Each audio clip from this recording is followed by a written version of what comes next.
Crystal दीवारों से टकराकर कमरे में बिखर गईं। आरव की नींद टूटी, लेकिन एक पल के लिए उसे लगा कि सब कुछ सपना था। वह अपनी खटिया पर धनपुर में होगा, मां की खांसी सुनाई देगी, काव्या रसोई में होगी। लेकिन जब उसने आंखें खोली तो चमकती क्रिस्टल छत दिखी। काव्या बगल के बिस्तर पर सो रही थी। चेहरे पर शांति थी जो महीनों से नहीं दिखी थी। यह सच था, सब कुछ सच था।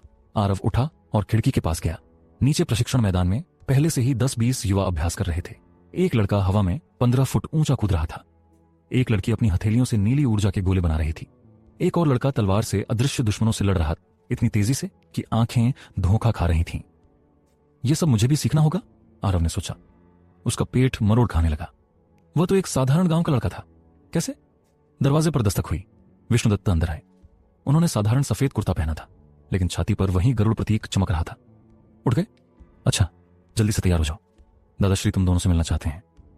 काव्या भी जग गई। 16 साल की लड़की, लेकिन आंखों में परिपक्वता थी जो उम्र से कहीं ज्यादा थी। दादाश्री, अभी इतनी सुबह? यह जरूरी है, विष्णुदत्त ने कहा। तुम्हारे दाखिले से पहले दादाश्री का कक्ष अकादमी के सबसे ऊंचे स्थान पर था। एक गुफा जो सीधे केंद्रीय मीनार से जुड़ी थी। अंदर की दीवारें प्राचीन पांडुलिपियों से भरी थीं। छत पर नक्षत्रों का नक्शा चमक रहा था। बीच में एक साधारण सा आसन जिस पर दादाश्री ध्यान में बैठे थे। उनके चारों ओर हल्की सुनहरी ऊर्जा तैर रही थी। विष्णुदत्त ने झुककर कहा, दादाश्री, आरव और काव्या को लाया हूं। दादाश्री ने आंखें खोली। ऊर्जा धीरे धीरे गायब हो गई। वे उठे, लाठी का सहारा लिया और आरव के पास आए। पास आओ बच्चों। उनकी आवाज में गर्मजोशी थी। आरव और काव्या डरते डरते आगे बढ़े। दादाश्री ने पहले आरव की कलाई पकड़ी और आस्तीन ऊपर की। ग्रेफाइट से बना नकली बाज निशान दिखा, लेकिन पसीने से थोड़ा धुंधला हो गया था। उसके नीचे से असली निशान की हल्की सुनहरी चमक झलक रही थी। गरुड़ निशान, दादाश्री ने फुसफुसाया। उनकी आंखों में भावना उमड़ आई। बिल्कुल तुम्हारे पिता जैसा, शुद्ध, शक्तिशाली। लेकिन उन्होंने रुककर कहा, यह अभी छिपाना होगा। आरव ने पूछा, लेकिन क्यों?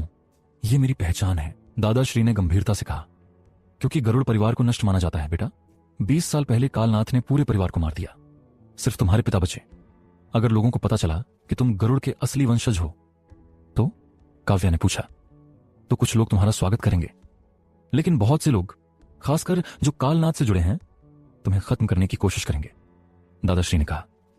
अकादमी सुरक्षित है, लेकिन यहां भी हर कोई भरोसेमंद नहीं है, विष्णुदत्त ने कहा। इसीलिए हमें तुम्हारी पहचान छिपानी होगी। दादाश्री ने अपनी हथेली पर हल्की सुनहरी रोशनी प्रकट की। तुम्हारी मां बाज परिवार से थी, है ना? आरव ने सिर हिलाया। हां, लेकिन उन्होंने पिता से शादी की, गरुड़ परिवार में। मुझे बताया गया था कि यह परिवार के नियमों के खिलाफ था। दादाश्री ने मुस्कुराया। हां, 2 परिवारों के बीच विवाह दुर्लभ है और कभी कभी मना भी, लेकिन प्यार नियमों को नहीं मानता। उन्होंने आरव की कलाई पर अपनी रोशनी लहराई। तुम दोनों में गरुड़ और बाज दोनों का रक्त है। यह तुम्हारी ताकत है, लेकिन अभी हम सिर्फ बाज को दिखाएंगे। सुनहरी रोशनी आरव के निशान में घुसने लगी। उसे हल्की जलन महसूस हुई, गर्म लेकिन असहनीय नहीं। धीरे धीरे गरुड़ का निशान धुंधला होने लगा, गायब होने लगा।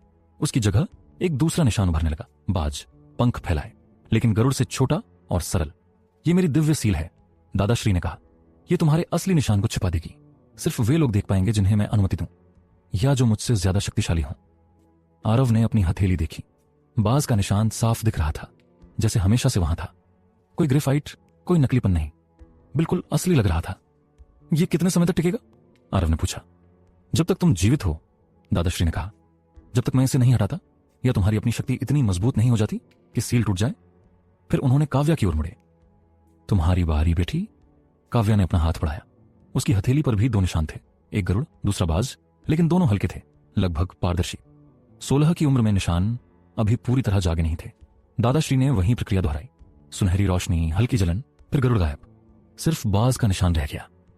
अब तुम दोनों बाज परिवार के हो, कम से कम बाहरी दुनिया के लिए, दादाश्री ने कहा। लेकिन अंदर से तुम गरुड़ हो, और जब सही समय आएगा तुम अपनी असली ताकत दिखा पाओगे, आरव ने पूछा।